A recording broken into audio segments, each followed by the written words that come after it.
हुंकार शवारूढ़े नीलनीरजलोचने त्रैलोक्यैकमुखे देवी कालिकायै नमस्तुते प्रत्यलेह पदे घोरे मुंडमाला प्रलंबिते खड्गलंबोदरी भीमे कालिकायै नमस्तुते।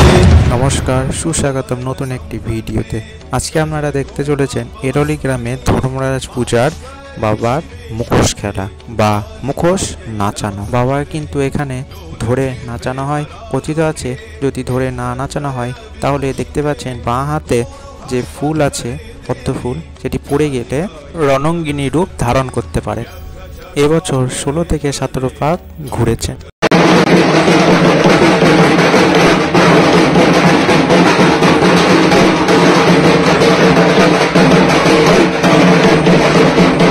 ধর্মরাজকে যদি প্রশ্ন করা হয় তাহলে অবশ্যই বলতে হবে ধর্মরাজ হলেন মৃত্যু ও ন্যায়ের একজন হিন্দু দেবতা, যাকে বর্তমান ভারতের পশ্চিমবঙ্গ রাজ্যের ঐতিহ্যবাহী রাঢ় অঞ্চলের গ্রামবাসীরা তাদের বিশেষ গ্রাম দেবতা হিসেবে পূজা করে। সিঁদুর দিয়ে মোড়ানো একটি আকৃতিহীন পাথর দ্বারা তাকে প্রতিনিধিত্ব করা হয় এবং সাধারণত একটি গাছের নিচে বা খোলা জায়গায় স্থাপন করা হয়, তবে কখনো কখনো মন্দিরে স্থাপন করা হয়।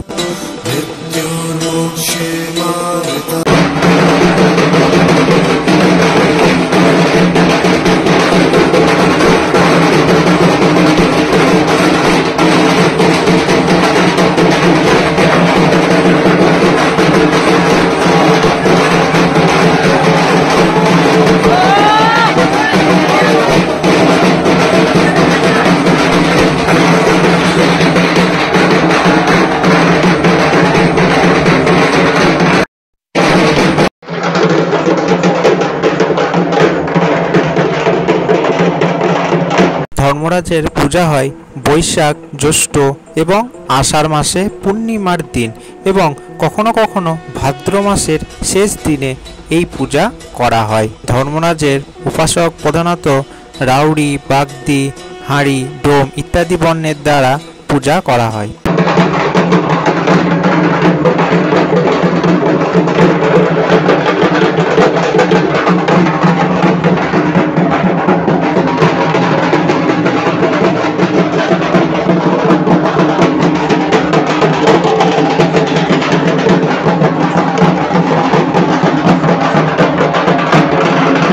মুখোশ খেলার পরের দিন দেখতে পাচ্ছেন প্রত্যেকটি বাড়িতে বাড়িতে বানগোসা নিয়ে যাওয়া হয়।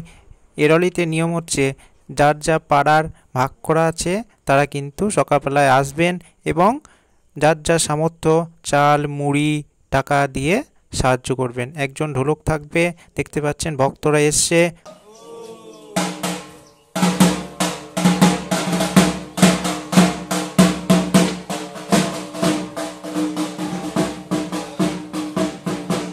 হিন্দু শাস্ত্র অনুযায়ী প্রত্যেকটি দেবদেবীর বাহন আছে, তেমনি ধর্মরাজের বাহন হচ্ছে ঘোড়া। ভিডিওটি কেমন লাগলো অবশ্যই জানাবেন। ভালো থাকবেন, সুস্থ থাকবেন। জয় মা রক্ষাকালী, জয় মা তারা, জয় মা ধর্মরাজ। এরপর কাটা ভাঙার ভিডিও আসবে এবং সবচেয়ে বড় কথা প্রতি বছরের ন্যায় হসিনাপুর গ্রামের বাবা ধর্মরাজের ভিডিও আসবে। ধন্যবাদ।